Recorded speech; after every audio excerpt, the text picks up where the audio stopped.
Good morning and welcome to today's webinar, Exempt and Non-Exempt Employees, FMLA, Overtime, Travel Time, Leaves, etc., presented by our sponsor, Heffernan. We were really happy you can join us today. My name is Michelle Wilcox and I will be your moderator. And I will also be monitoring questions you may have during the session. Before we open up the session, let's review a couple of key items. All of the webinar materials we discuss can be found at the URL currently showing on your screen. I will be sharing this URL in a follow-up email, so don't feel like you need to write it down right now. If you have trouble with your internet connection during the webinar, we recommend leaving the presentation and logging back in. We do not control the audio, your devices control the audio. So if you have audio difficulties, try adjusting the volume settings on your device. If a telephone line goes down during the call, hang up and call back again to the same number. If all lines go dead, watch the on-screen chat box for an alternative calling number. Feel free to ask questions or provide feedback by using the questions box during the webinar. If you are using a tablet, you may need to tap on the screen for the options bar to appear, and then you can select the appropriate option. We may not respond immediately, but we will try to work your questions into the presentation, but our presenter today would preferably have that at the end. So send your questions on, and then at the end, I'll have them, and so we can address them then.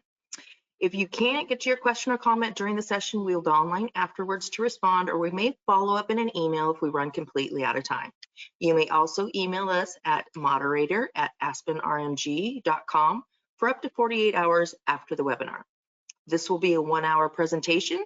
Questions and comments are very much encouraged, and the presenter will be answering questions at the end. And lastly, we have a number of upcoming webinars covering a variety of topics, including those listed at the Heffernan webinar website. That always tricks me up. In addition, we are offering the Preventing Sexual Harassment training in English on June 17th this year. With that, let's begin today's webinar. Our presenter today is Deb Beto. Deb is a senior professional in human resources, SPHR, and her professional experience spans over 30 years. 12 years ago, she founded her company called Your Ops Manager that manages the business operations of small businesses, including all the elements of human resources. As an advisor to companies of less than 50 employees, Deb has been advising employers about discrimination, retaliation, and sexual harassment prevention since 2010. With that, I'm going to go ahead and turn the presentation over to you, Deb.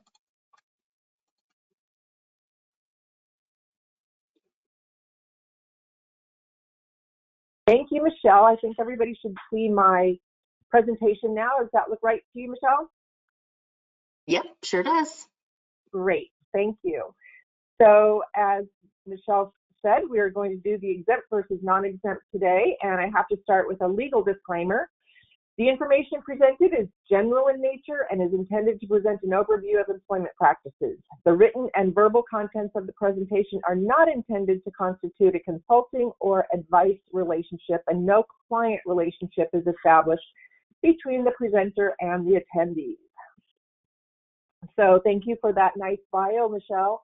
I think we need to update it. I actually founded my company in 2010, so we're 15 years old now, but everything else is accurate, and I thank you for the opportunity to be your presenter today. I hope everybody gets a lot out of this presentation, and we'll look forward to some questions at the end. So I'm going to start with a polling question, and this is the only polling question we have during this webinar. So I just want to get a feel for where people are feeling confident about the difference between salaried and exempt employees. So let's just get a baseline of where we're starting today. So Michelle, I'll have you do that polling. So salaried and exempt employees are basically the same thing, true or false? And thank you everybody for participating.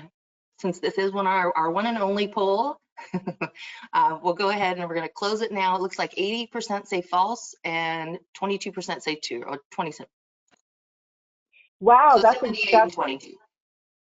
a great start. So yeah, the answer is false. You can have salaried people that are not exempt from overtime. So let's see how this works. This is why we're doing the presentation after all. So our objectives are today are to understand the definitions, understand the penalties, and understand the exemptions.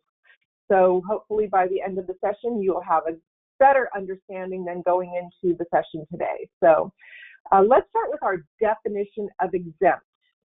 Exempt employees are exempt from the Federal Labor Standards Act, so FLSA. If you're using Google or any AI to look up the laws around exempt versus non-exempt, FLSA is where all the laws go back to. And FLSA defines overtime pay and minimum wage provisions. They're usually classified, exempt people are usually classified as professionals, executives, administrators, or they might meet specific criteria outlined by the FLSA. Exempt employees are typically paid on a salary basis and generally have a higher level of responsibility or some specialized knowledge that would make them exempt from overtime pay.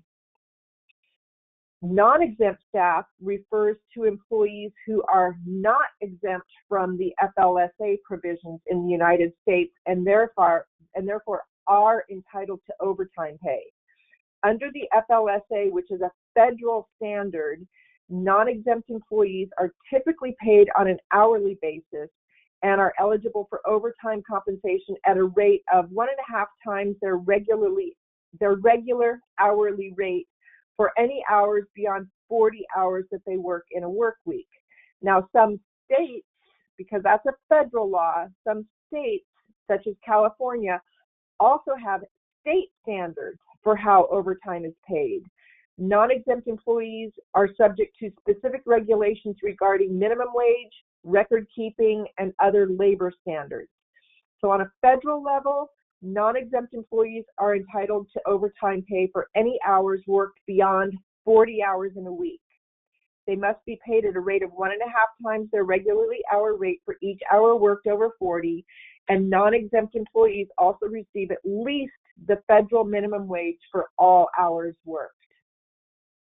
Non-exempt employees typically include like hourly workers, blue-collar workers, employees in lower level positions that don't have a whole lot of decision-making authority. They have legal protections, such as ensuring they receive proper compensation for their work hours and additional pay for overtime. And the states can be more generous in their overtime laws, but they have to meet this federal minimum wage rate and overtime rule. So the federal minimum establishes the very minimum, and then the states can establish greater compensation for employees. So, for example, California, it's not just more than 40 hours in a work week, it's more than 8 hours in a day or more than 40 hours in a work week. So they can work 8 hours every day and then put in 2 hours on Saturday and also get their overtime, or they can work 10 hours in one day and 8 hours the rest of the week and still get that 2 hours in overtime. So the federal is the minimum. The states can add to that minimum. So some examples of exempt positions would be a financial consultant working for a firm because they are basically making decisions about people's money for them. An accounting manager who has authority over accounting decisions, an HR manager who has authority over HR decisions. And so the decision-making authority is very important in that aspect. The supervisors, office managers, office executives, administrative assistants, unless they have decision-making authority, they're not typically exempt. They have to have some decision-making authority. So we'll go over that later on in the presentation. We'll go into that a little bit deeper. I want to bring you some information that's been in the news recently. We have 3 cases that have been in the news in 2024. In 2024, TikTok workers, TikTok categorized their business development managers, agency development managers, agency partnership managers, brand partnership managers, client solutions managers, and also others with similar job titles. And and those workers all said that they were improperly classified as exempt, and that TikTok allegedly acted willfully and in bad faith in providing those titles.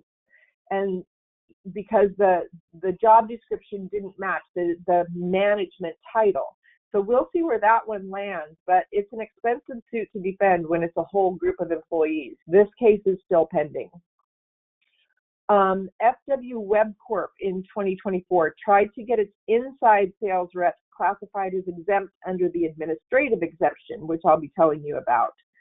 The appeals court concluded that the affected employees' primary duties were to perform Web's business function of making wholesale sales of Web's products, and thus they cannot be considered administrative employees. The First Circuit Court said that the affected employees' primary duties are not administrative in any sense of the word. So FW Web lost a $4.2 million lawsuit that they owed in back wages to 700 employees. And our last example is in Pittsburgh.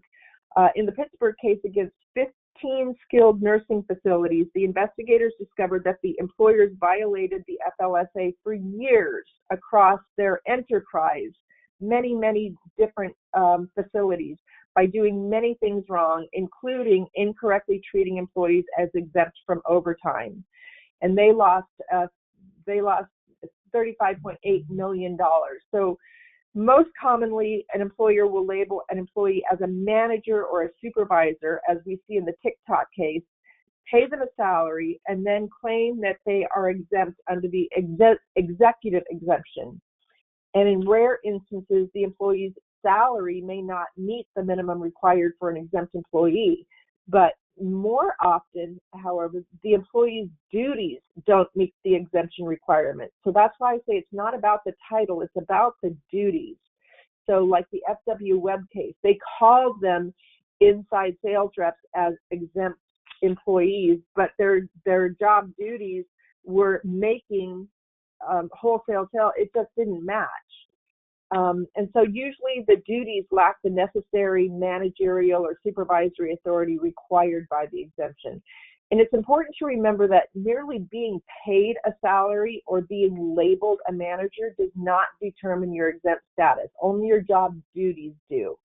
And this is the importance of having job descriptions that identify whether or not a position is an exempt position and why it qualifies as an exempt position. So you're not assigning the exempt or non-exempt status to a particular employee. You're assigning it to the position and justifying why that position qualifies as an exempt position.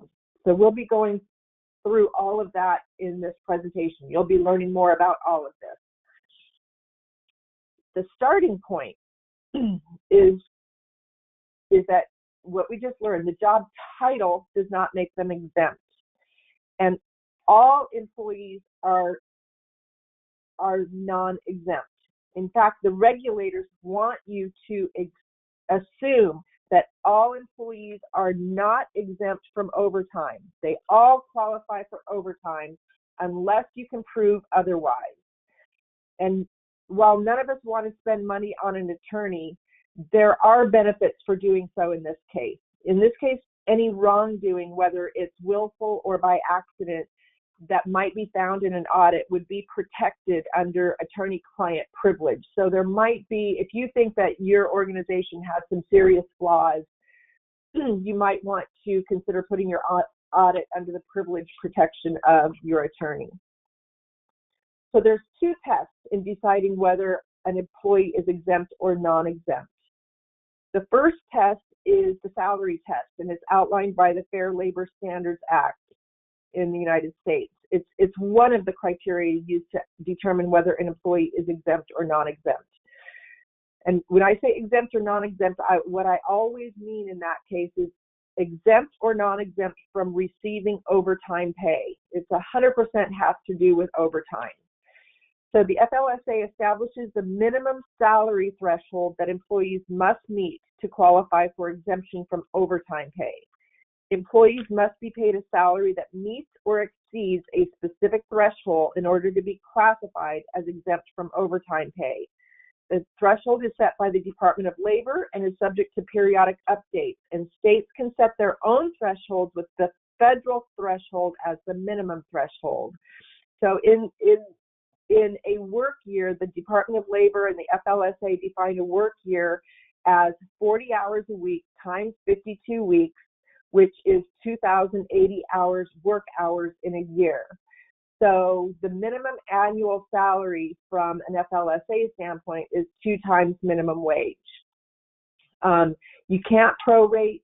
Minimum wage must be met regardless of the actual hours worked. And there can be no unpaid time off. No unpaid time off. And we'll go over that a little bit later. So in 2024, the FLSA minimum threshold for salary was $43,888. But on January 1st of 2025, that threshold was increased to $58,656. So if you just take those numbers and compare them against your exempt employees, that's a great place to start.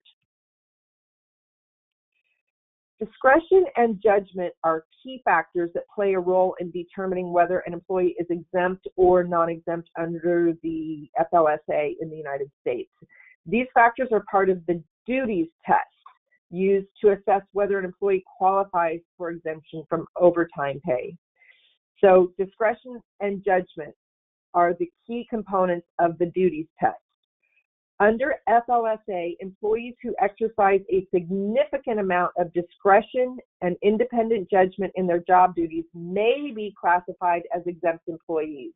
You will never go wrong if you classify your employees as non-exempt. There is no penalty if they're misclassified as non-exempt. There are huge penalties if they're misclassified as exempt. So the category where they're using discretion and judgment in their daily job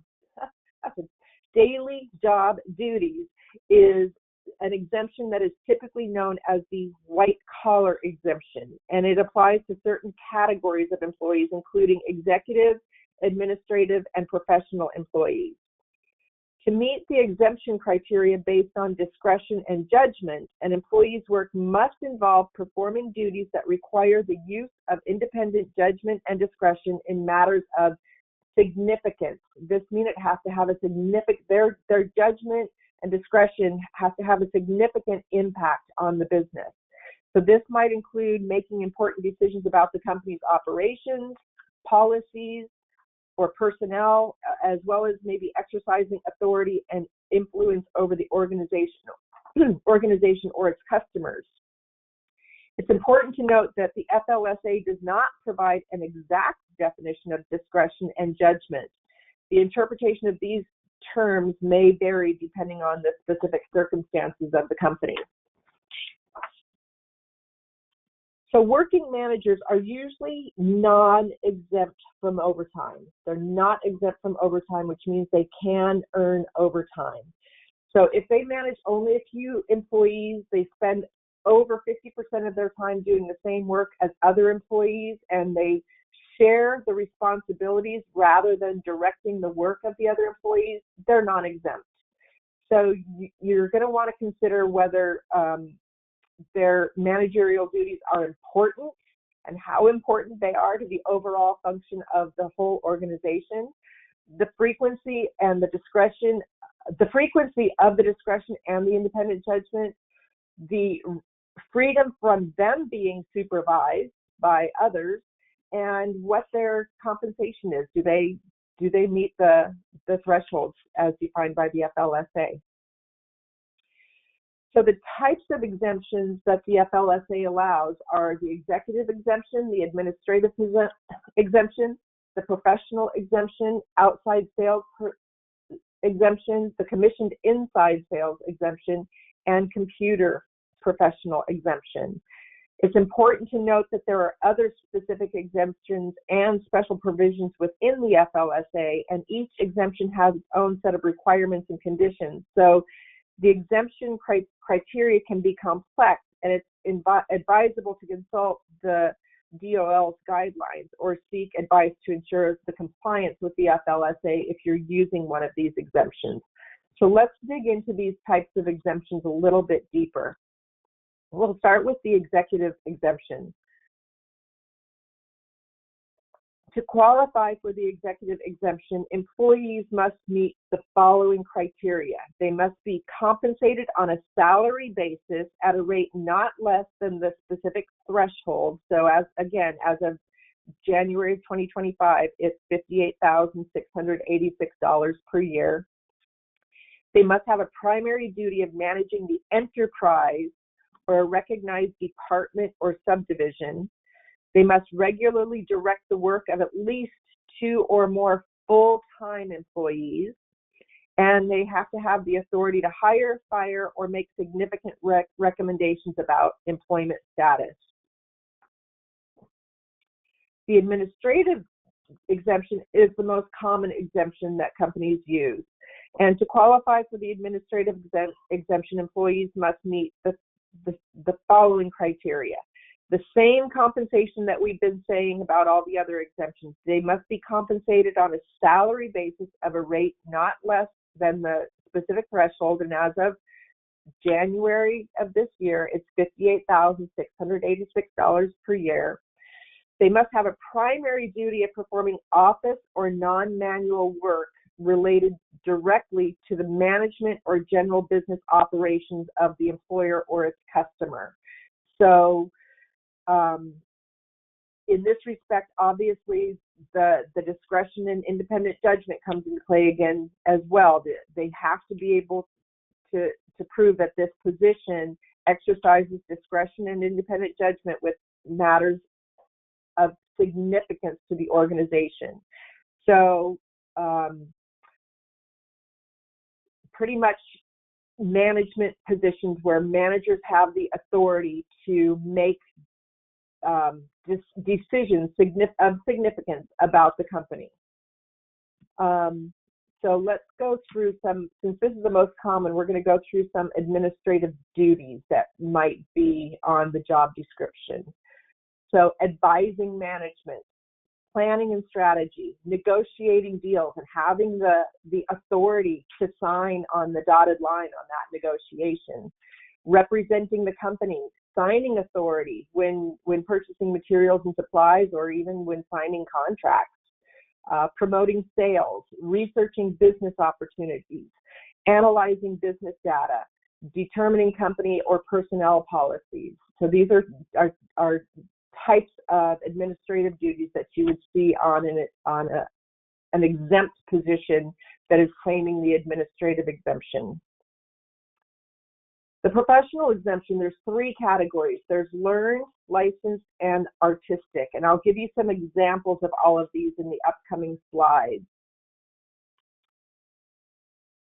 The professional exemptions, it says exceptions, I think that should say exemptions. The professionals are not automatically considered exempt just because they might have a license, like a pharmacist, a nurse, a physician. Those positions are actually, there are some professions that hold a great deal of responsibility but are not automatically considered exempt. It's going to come back to whether they have decision-making authority and their discretion and judgment when it comes to significant matters in the organization.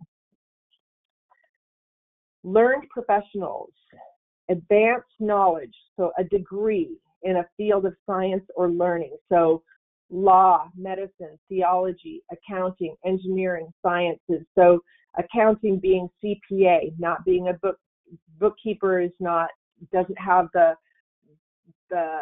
letters behind it. So normally if you see that somebody has earned a degree that causes them to have letters behind their name, that is a learned professional. So what it takes is the prolonged course of specialized intellectual instruction, and their work is predominantly intellectual in character.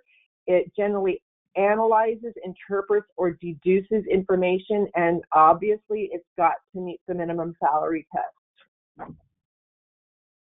And the licensed professional, again, holding a valid license or certificate. Obviously have to meet the minimum salary test, and only certain fields are qualified for the licensed professional. So law, teachers, dentistry, optometry, architecture, engineering, accounting, and medicine. The work must meet the criteria of that learned professional. And artistic professionals, this is a great example. If their work is recognized in a field of artistic or creative endeavor, so if it requires invention, imagination, originality, talent, like music, writing, acting, and graphic arts, that would be a great example of the artistic professionals exemption. And the examples would be actors, musicians, cartoonists, novelists, and it still has to meet that minimum salary test, though. The outside sales exemption applies to employees who make sales or obtain orders or contracts for services outside of the employer's place of business on a frequent and regular basis. In this case, they must be 18 years old. They must spend 51% or more of their time at customer and prospect locations doing sales for the company. They should not be spending time at home selling virtually. And there is no minimum salary because normally these are commissioned positions. The time spent on setup, delivery, and sales, on the setup of the sales, the delivery of the product, the rules might vary between the federal and state, whether that is paid time or if that's covered as part of the commission. Which brings us to commissioned inside sales. There is no exemption from anything other than overtime. Typically, inside sales employees who earn a significant portion of their compensation through commissions are classified as exempt from overtime pay under the retail or service establishment exemption. And to qualify for this exemption, 3 criteria must be met. Number 1, the primary duties. The inside sales employee's primary duty must involve making sales or obtaining orders for goods or services, not including retail sales, from clients who will use those purchases in their own businesses or resell them. So number 1 was primary duties. Number 2 is the regular rate of pay. The employer's regular rate of pay must exceed 1.5 times minimum wage. And more than half of the employee's total earnings in any period must come from commissions. So if, a typical representative period might be a month. So more than half of their total compensation should come from commissions. And then number 3, the retail or service establishment. So the inside sales employee must work for a retail or service establishment that is primarily engaged in selling goods or services to the general public. So this exemption does not apply to inside sales employees who are working for manufacturing or wholesale companies. It also does not apply to inside salespeople who do not earn commission, because again, more than half of their pay must come from commission. And it's important to note that employers must track and record all hours worked by inside sales employees, including any non-sales related tasks, because if the exemption criteria is not met, the employee is considered non-exempt and therefore is entitled to overtime pay. So let's say that in their commission work, they didn't earn any commissions this month. Well, now they need to be paid their minimum wage. So that minimum wage is going to include overtime pay because they didn't earn their exempt pay. And I will, I think this brings up a good point that a lot of employees think that it's in their benefit to be classified as exempt from overtime.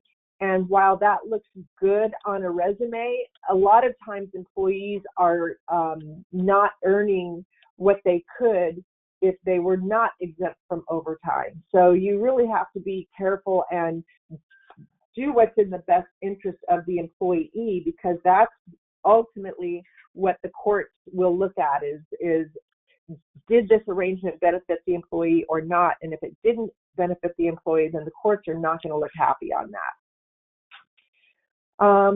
The computer-related exemption is the only exemption that has a different salary test.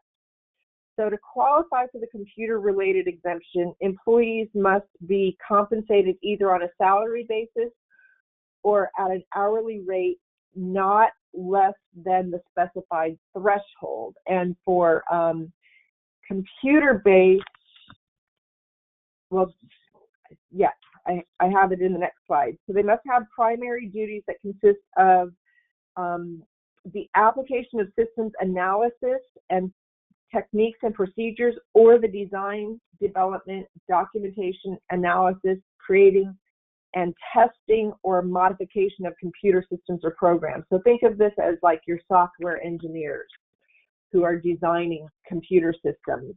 And the differences in computer-related exemptions is that there is a different salary level. So as of January 1st, 2023, the California employers must compensate their computer professional employees with an annual salary of $118,000 a year. And that's just California. And in addition to these professionals, these professionals must perform certain work duties to qualify as exempt employees. So examples of non-exempt computer professionals may include like computer programmers, systems analysts, and computer employees working within particular software system design specifications. So if your computer engineers in California are not earning more than $100,000 a year, you're probably should be paying them overtime.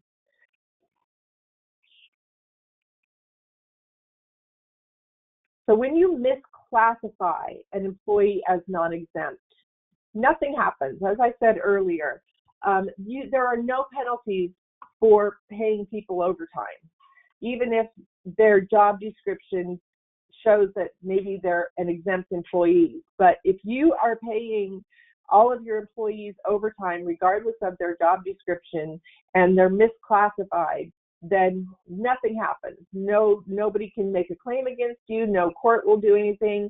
The law presumes that all employees are not exempt from overtime laws, and therefore they're eligible to earn overtime rates unless you can prove that they qualify as an exempt employee. So if the law presumes that all employees are non-exempt, then misclassifying an exempt employee as non-exempt is not a breach of the law.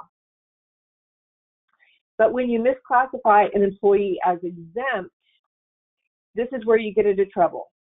Remember that all employees are presumed to be eligible to earn overtime. But if you misclassify as exempt, the company is totally held responsible for the misclassification, and the penalties and fines are steep. The employee has an upper hand on what they were and were not paid for, and especially when it comes to work off the clock. So those emails that you're sending to them after hours that you're expecting them to respond to, those text messages that you're sending on weekends that you want them to respond to, those are little things that come up in these court cases that cause big penalties. So be careful of what you decide an employee should be paid for and not paid for as part of the overtime.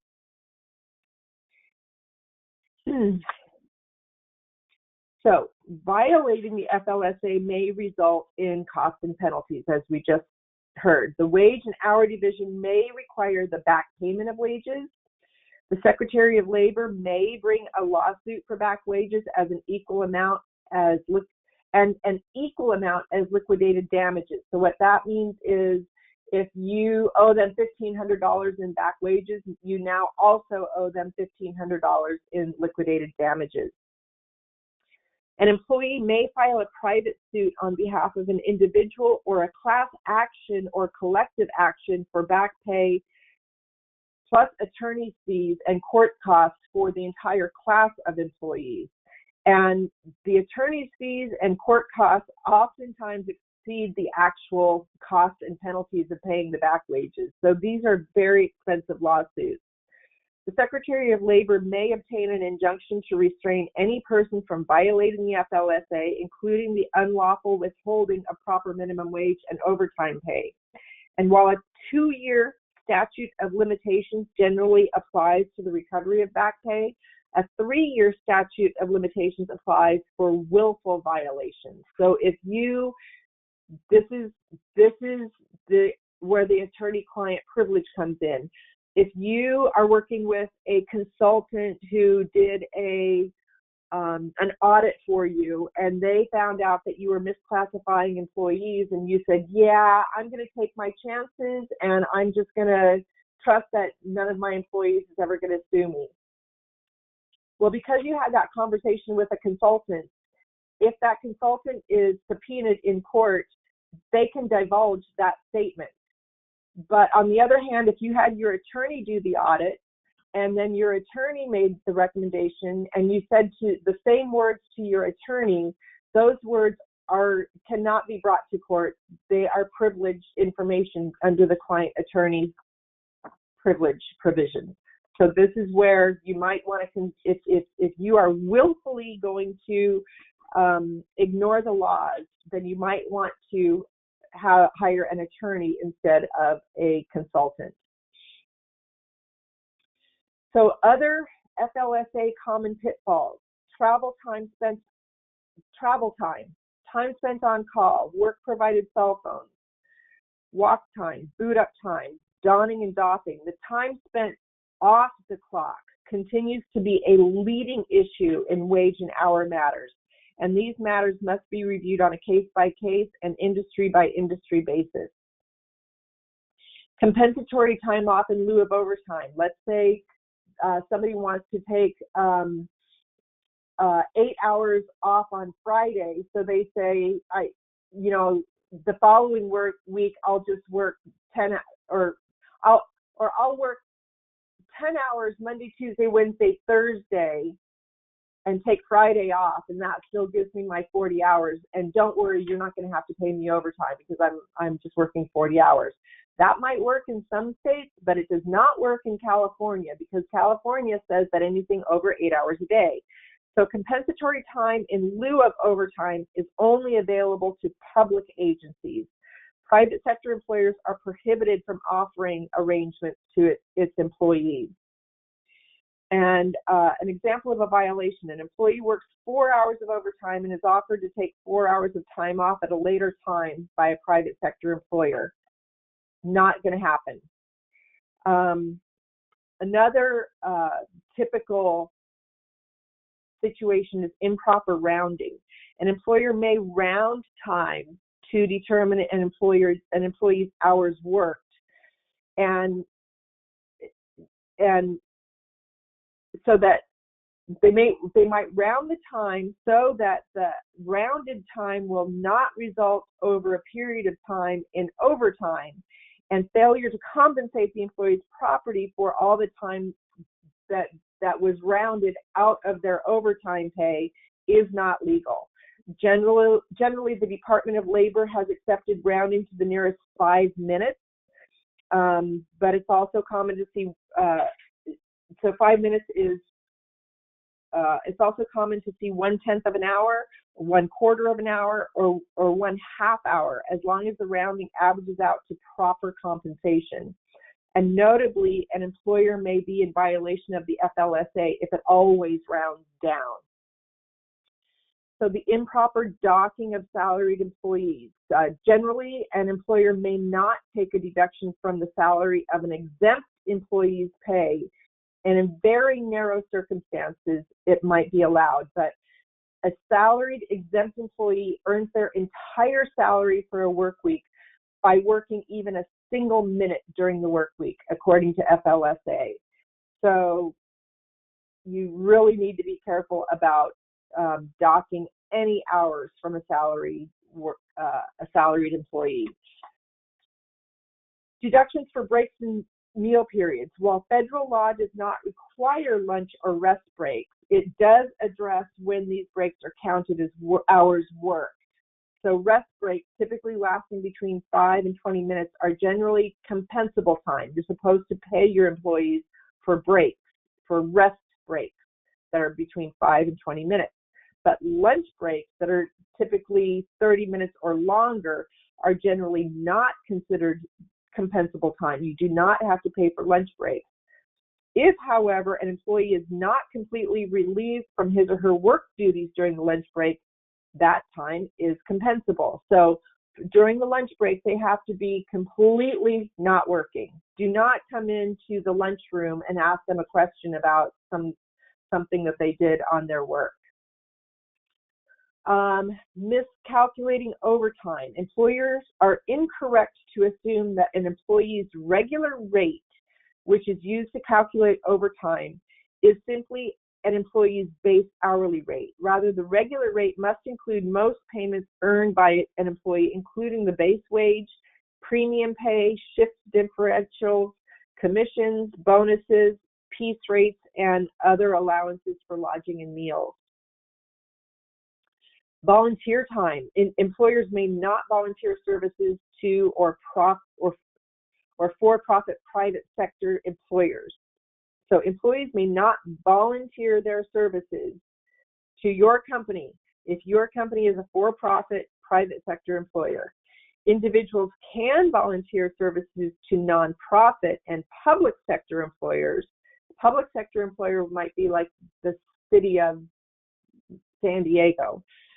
However, employees of nonprofit or public sector employers may not volunteer additional time to do the same work for which they are employed. So if you are a nonprofit and you are employing people to do work for your nonprofit and they decide to come help do volunteer work at an event that you have on the weekend, they can do that as a volunteer, as long as it's not the same work that they're getting paid to do during their non-volunteer time. So let's do an example. So an employee of a nonprofit organization might have various job duties for which she is paid, one of which includes making telephone calls to local businesses in pursuit of new donors. The employer requests that this employee come in on their day off to collaborate with other team members on new strategies for reaching new donors.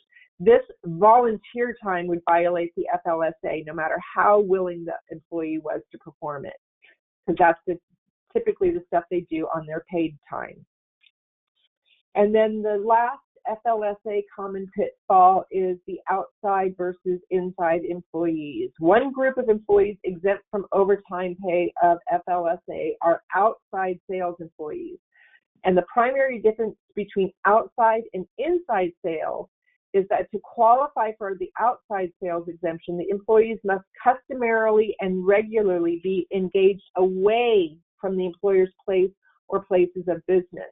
So an example might be an employee makes sales by telephone or internet and is designated as an exempt outside sales employee. Well, this employee's sales would not qualify as outside sales because they've not been made at the customer's place of business. They're made either in their own home or in the employer's place of business. So it has to be outside the office. So my recommendations, when you are writing your job descriptions and determining whether a position is exempt or non-exempt, be conservative. The regulators will assume that all of the employees are eligible for overtime, meaning that they're non-exempt, and that you need to prove otherwise. You need to train your managers in how to allow for overtime and calculate overtime. You need to educate your senior management on the risks of misclassification, and my recommendation is have an attorney approve your choices. So I'm losing my voice, which is a great time to go to our questions that Michelle has been collecting from you all. Great, thank you, Deb. There's a lot of information and we've got a lot of questions. So we're going to try to get to as many as we can. And if we can't get to your question, we will follow up with an email to you directly. So I'm going to go to the first one regarding the salary threshold. Somebody asked, didn't they pause the increase on salary threshold for 2025? So Michelle, I am getting a really bad echo. Uh-oh. I muted myself and the echo did not go away, so I'm not sure. But if I understand the question, didn't they pause the what? Increase in salary threshold for 2025. I'm going to try muting myself for a second just to. Okay. So the question is, didn't they pause the increase in salary threshold for 2025?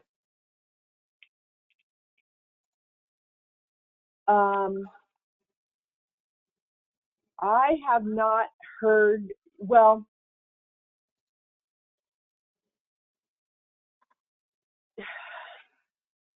I think,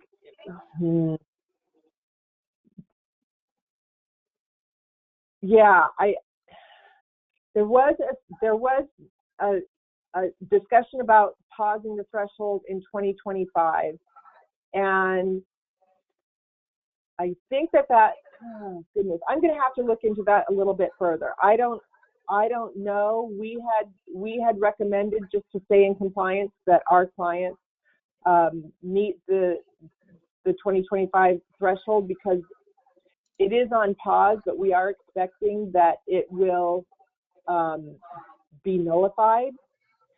So when it's reinstated, they're going to have to go back and pay that back wage anyway. So we just recommended that they go forward with it. But I'd like to get a little bit better information for this question and be able to pass this along to the person that asked it. Okay, and there was two other people that were inquiring about the Texas District Court of Texas regarding the same thing, so we can address those individually. Let's go to another one. Hold on one second here. So somebody is in the agricultural business and not sure where our exempt EEs would fall within the exemption list. Oh boy. Who direct crews, make decisions about what's being done in the field, etc.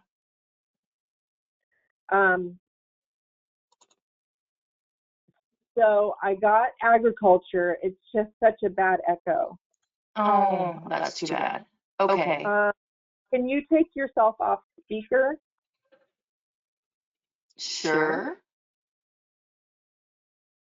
I'm not sure. Are you using your computer speaker or your phone speaker? I'm using my computer speaker. Oh, then you're not going to be able to take yourself off.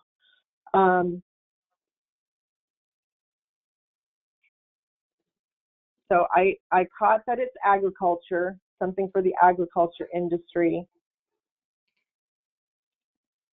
And since the So we can address that one again to the individual that asked. Let's see if there's another one. I'm sorry you're having troubles. Well, I'm wondering maybe we should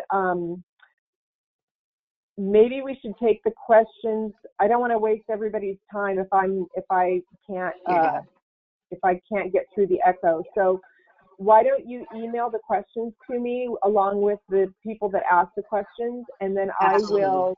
I will follow up with email responses. Okay, that sounds like a good plan. And sorry everybody, and for your patience during this issue. We thought we had it resolved at the beginning, so we'll work on that on our end. So with that being said, thank you for attending today's webinar presented by Heffernan. We will send you information by email with instructions on how to access a copy of the presentation as well as the recording on our website.